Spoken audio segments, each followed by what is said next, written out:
नमस्कार, माझ्या सगळ्या गोड ताईंचं आणि मैत्रिणींचं आपल्या मराठी ब्लॉग चॅनलवर अगदी मनापासून स्वागत आहे आणि सर्वांना श्री स्वामी समर्थ। तर बरेच दिवसानंतर परत आज एकदा ब्लॉग शूट करत आहे। तुम्ही म्हणत असतील बरेच दिवसानंतर सारखं म्हणती ब्लॉगमध्ये, कारण एक ब्लॉग झाला ना तर 8 दिवसाचा गॅप पडतो आणि नंतर परत ब्लॉग स्टार्ट करायला वेळच मिळत नाही, घरातल्या कामांमध्ये मी विसरून जाते। त्यामुळे मग असं म्हणते की बरेच दिवसानंतर ब्लॉग स्टार्ट करत आहे। असो, तर आज मी तुमच्यासोबत माझं संध्याकाळचं रुटीन शेअर करणार आहे। टायमिंग दाखवते तुम्हाला, इथे बघू शकता टाइम आत्ता वाजलेले आहेत 6 आणि आता स्वयंपाक वगैरे करायचा आहे। चहा पण अजून घेतलेला नाहीये सायंकाळचा, तर चला आता पटकन कामाला लागते, चहा वगैरे बनवते। आपला आयुष आणि शिवांश गाडी खेळत आहेत आणि चला आता माझी जी कामं राहिली ती मी करून घेते। आणि एवढी गरमी होते ना, जास्त गरमी होत आहे, आधी फॅन लावते। निसर्गाने आपल्याला दिलेलं मन हे एका सुपीक जमिनीसारखं असतं, तिथे आपण जे पेरू ना तेच उगवतं।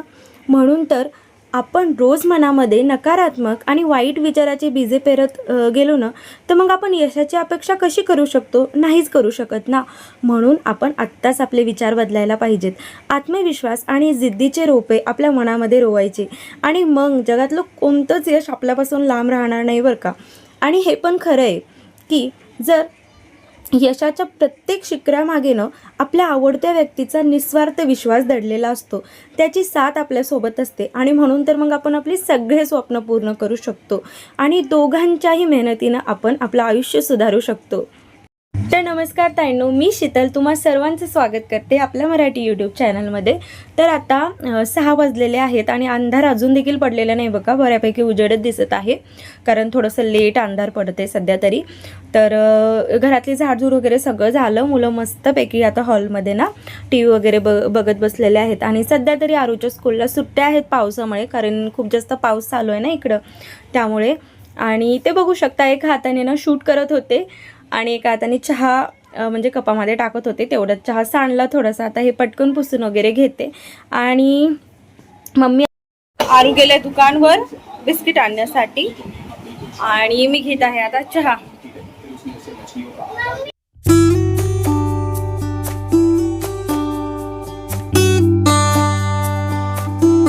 तर आता मी वरण भात लावत आहे, कारण आता 6:30 वाजते। चहा वगैरे घेतला आणि लगेच स्वयंपाकाला लागले, कारण कसं मुलांना लवकर भूक लागते ना। आणि आमच्यात तर माहिती कसं भाजी पोळी संध्याकाळी केलं ना तर जमतच नाही, वरण भात भाजी चपाती एवढं पाहिजेच। तर चला पटकन आता स्वयंपाकाला लागलेली आहे, पटकन स्वयंपाक करून घेते। आणि कशाची भाजी बनवू हे दररोजचं कोडं पडतं मला की मी आज काय भाजी बनवू बघा। आणि काय होतं माहितीये का, हमेशा मला सवय आहे की अशा डब्यांमध्ये ना डाळी वगैरे ठेवायच्या।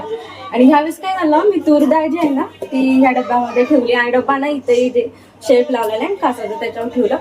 पण 2 दिवस झाला मी शोधते डाळ कुठे ठेवली, अरे संपली का असं वाटलं, संपली का। मग ह्यांना आणायला पण सांगितली 2 किलो आणि नंतर बघते चला हा डब्बा किती दिवस झाला असंच ठेवले, तर हे साफ करण्यासाठी मी काढला आणि तेव्हा माहिती झाली की अरे हे बघा पूर्ण टच्च भरून डाळ आहे। तर हा प्रॉब्लेम आहे माझा आणि ह्यामुळेच मी काय करते, अशा स्टीलच्या डब्यामध्ये डाळी न ठेवता भरण्यामध्ये ठेवते, कारण विसरून जाते।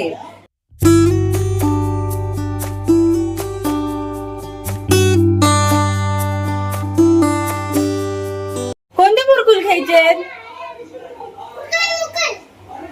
काय आले मला बघू दे आधी, काय आले मग घेऊन दे। ते घ्यायचे,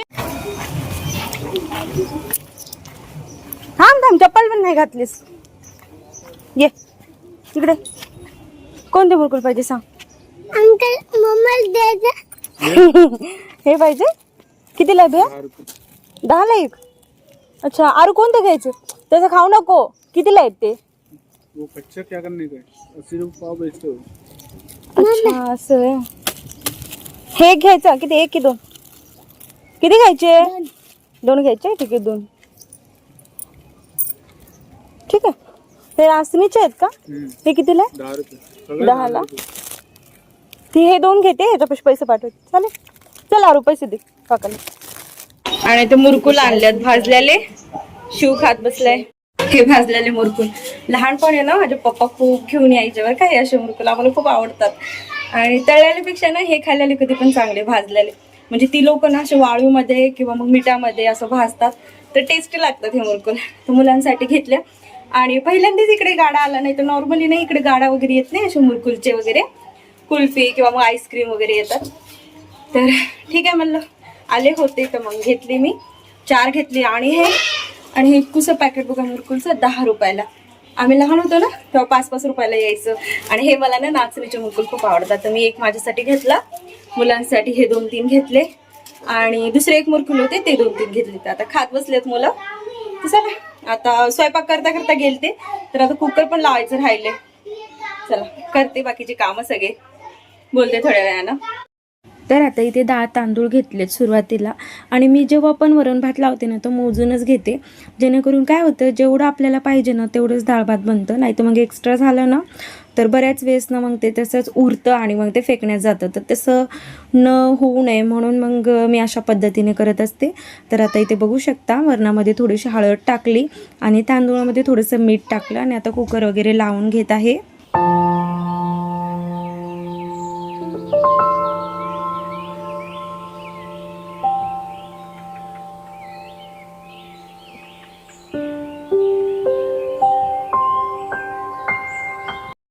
तर आता मी घेतलेले आहेत 2 बटाटे.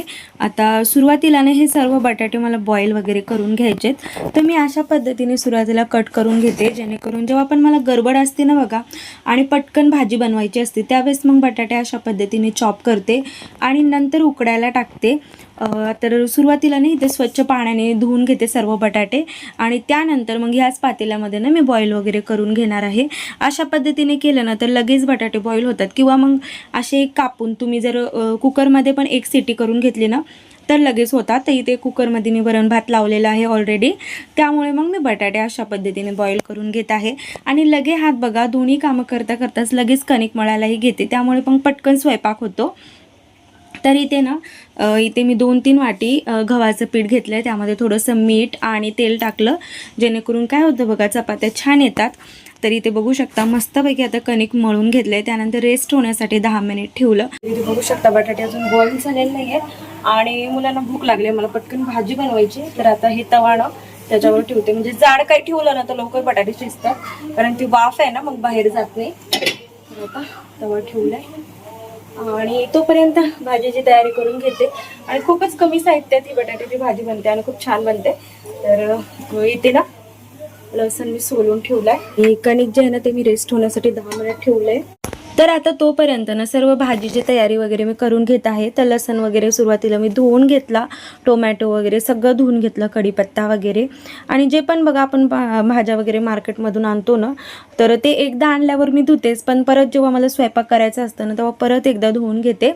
आणि त्यानंतर इथे बघू शकता आता टोमॅटो मी अशा पद्धतीने कट करून घेत आहे बारीक. आणि आता अद्रक लसूणसुद्धा बारीक मी कुटून घेत आहे अशा पद्धतीने. तर चला आता पटकन भाजी वगैरे बनवायला घेते. बटाटेही लगे हात बॉईल झालेले आहेत, त्यामध्ये थोडंसं थंड पाणी टाकलं जेणेकरून ते पोळू नये हाताला, कारण खूप गरम होते ना आणि आयुषला भूक पण लागली होती, त्यामुळे मला पटकन भाजी बनवायची होती. तर इथे बघू शकता अशा पद्धतीने आता सर्व बटाटे मी सोलून घेतले आणि थोडे मोठ्या आकाराचेच मी कट केलेत. तर सुरुवातीला ना कढईमध्ये थोडंसं तेल टाकायचं, त्यानंतर त्यामध्ये 1 चमचा जिरे आणि 1 चमचा मोहरी टाकायची. छान असे कडकडली ना मोहरी वगैरे तेलामध्ये, नंतर आपल्याला त्यामध्ये जिंजर गार्लिक पेस्ट टाकायची. छान अशी तेलामध्ये आपल्याला ब्राऊन होईपर्यंत तळून घ्यायचे. नंतर जे आपण बारीक कट केलेले 2 टोमॅटो होते ते सुद्धा यामध्ये टाकायचे. थोडासा कढीपत्ता टाकायचा, छान असं मिक्स करून घ्यायचं आणि झाकण लावून 5 ते 7 मिनिट ठेवायचं. तोपर्यंत इथे मी शेंगदाणे भाजून घेत आहे, कारण ना बटाट्याच्या भाजीमध्ये ना मी शेंगदाण्याचं पीठ वगैरे पण टाकणार आहे, त्यामुळे सुरुवातीला मस्तपैकी सर्व शेंगदाणे मी भाजून घेतलेत. आता मिक्सरमध्ये काढून घेते. तर आता तुम्ही इथे बघू शकता शेंगदाण्याचं पीठ वगैरे मी बनवून घेतलं आणि लगेच ह्या चपात्या बनवायला घेतल्या. आणि थोडंसं ना इथे मी क्लिप शूट करायचीच विसरून गेले भाजीची, तर मी थोडंसं तुम्हाला सांगते. तर टोमॅटो वगैरे छान असे मॅश झाले ना, त्यानंतर त्यामध्ये सर्व बेसिक मसाले मी ॲड केले होते. चवीनुसार मीठ, हळद, लाल तिखट आणि घरचा जे कांदा लसूण मसाला असतो बघा ते थोडासा टाकला. नंतर चॉप केलेले बटाटे टाकले. थोडंसं 1 ते 2 कप मी गरम पाणी करून टाकलं आणि छान असे आता बटाटे वगैरे शिजू दिले. मी छान भाजी शिजू दिली.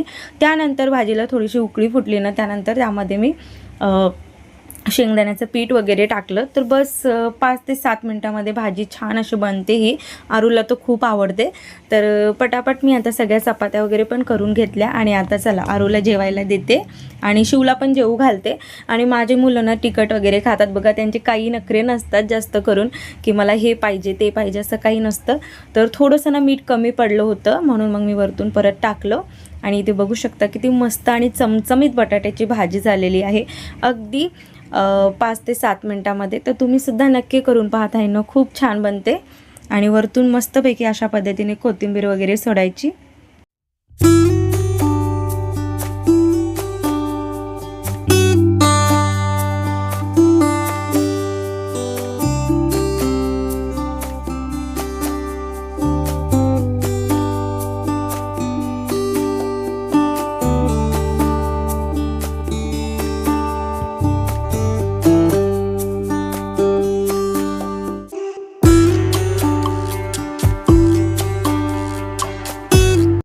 तर आता आरू इकडे टी व्ही पाशी बसून जेवण वगैरे करत आहे आणि लगे हात मी शिवलासुद्धा जेवू घालत आहे.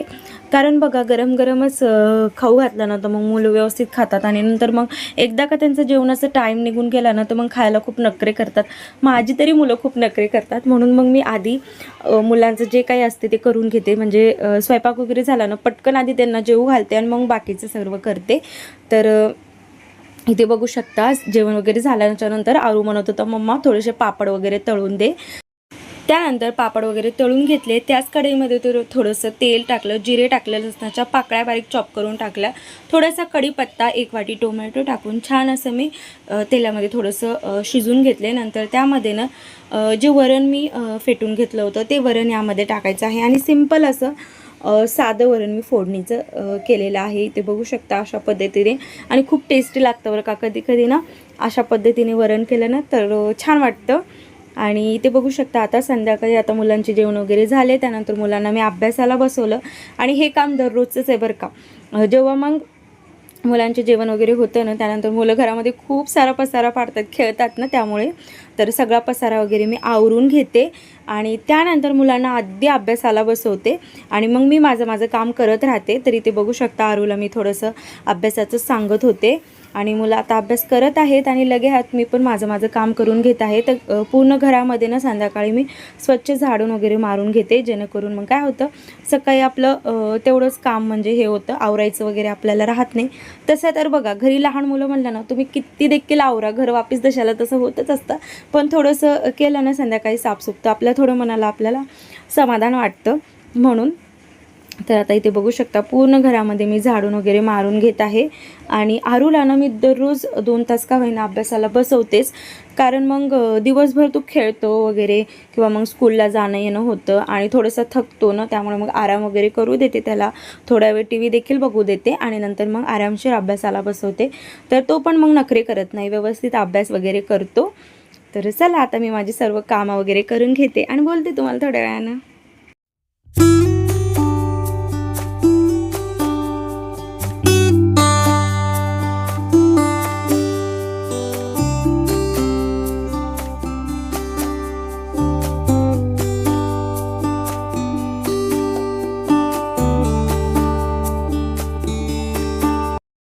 आयुषला आणि शिवला मी अभ्यासाला बसवले आणि आता किचनमध्ये माझं आवरायचं राय करून घेते त्यामुळे लगेच होऊन जातं. आणि गाणं एक काम केलं ना तर समजत पण नाही कधी होतं. तर आता मी आलेली आहे किचनमध्ये आणि घरातलं तर सगळं आवरून झालं, झाडझूड वगैरे करून झालं. पण किचनमध्ये ना भरपूर पसारा पडला होता. स्वयंपाक वगैरे केल्याच्या नंतर भांडी वगैरे पडतात ना बघा, तर तेच. आणि माझं जेवण वगैरे राहिलेलं आहे. तर शिवला पण ना मी अभ्यासाला बसवलं आहे कारण आयुष्यनादाने ना शिव पण थोडंसं ABCD वगैरे लिहित बसतो. तर आता मी माझं जे जेवण वगैरे करते ना ते ह्यांनी आल्याच्यानंतर मग आम्ही दोघंजण जेवण वगैरे सोबत करतो नंतर. कारण बघा एकटीला जेवण करण्याचं मनच नाही करत. मग तोपर्यंत मग मी माझी सगळी कामं आटपून घेत असते. कारण मग बघा मग थोड्या वेळ ना त्यांच्यासोबत पण म्हणजे बोलायला वगैरे टाईम वगैरे मिळतो मला. म्हणून मग सगळं काम त्यांनी यायच्या आधीच मी सर्व करून वगैरे घेत असते. तर आता चला मी भांडे वगैरे सगळे घासून वगैरे घेत आहे.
आता अहो घरी आले होते आणि ह्यांनी आले की बघा जे काय त्या गल्लीमधले आमच्या छोटे छोटे डॉगीज आहेत ना सगळे गाडीच्या मागे लागून येतात घरापाशी. कारण मग ह्यांनी आले ना तर आवर्जून त्यांच्यासाठी ना बिस्किट वगैरे घेऊन येतात टाकायला. तर सकाळपासून हे डॉगीज वाट पाहतात. तसं तर सकाळी मी टोस्ट वगैरे जे काही घरात असतं चपाती वगैरे टाकते त्यांना खायला. पण ह्यांनी आल्याच्या नंतर सुद्धा हे येतातच कारण त्यांना सवय लागली. म्हणजे त्यांनी टाकलं ना तेव्हाच ते मग तिथून दारातून निघून जातात. तर मग थोडेसे बिस्किट वगैरे मी त्यांना टाकले डॉगीजला. आणि जे काही माझं काम थोडंसं बाकी होतं ते सुद्धा करायला आले किचनमध्ये. ते सगळी भांडी वगैरे ना आता माझी घासून वगैरे झालेली आहेत. तर आता फक्त काउंटर टॉप वगैरे क्लीन करायचं राहिलं आहे आणि गॅस स्टव वगैरे सगळं क्लीन करूनच मग मी जेवण वगैरे करणार आहे. तर चला आता ह्यांना पण जेवायला वगैरे वाढते. अभ्यास झाला का? हां. तर आता बस पप्पापाशी येते तिकडे. आणि आता माझं सगळं किचनमधलं आवरून झालंय. इथे बघू शकता सगळं भांडी वगैरे घासलंय. आता फक्त हे भाजी वगैरे आहे. तर आता माझं सगळं घरातलं आवरून झालं. किचनमधलं वगैरे सगळं आवरलंय आणि हॉलमधलं पण सगळं क्लीन झालंय. ह्यांनी जेवण करत आहेत. आत्ताच ह्यांनी आले आणि मी पण आता कपडे वगैरे चेंज केलेत कारण आता मला पण जेवण करायचं आहे. एवढी गरमी होते ना म्हणून थोडंसं हातपाय पण धुतले. बघू शकता 11 वाजलेले आहे. चला त्यांना आता 11 वाजलेले आहे. तर मी पण खूप थकून गेले. तर आता पटकन जेवण वगैरे करते कारण खूप भूक लागलेली आहे. तर घरातलं सगळं वगैरे आवरायला ना किचनमधलं वगैरे तर 11 तर वाजतात कारण ह्यांनी खूप लेट येतात ना. त्यामुळे मग माझं पण जेवण वगैरे राहतं. पण जेवण करायच्या आधी ना मी हे किचनमधला सगळा राडा आवरून घेते कारण मग एकदा जेवण केलं ना मग कंटाळा येतो काम करण्याचा. त्यामुळे असो.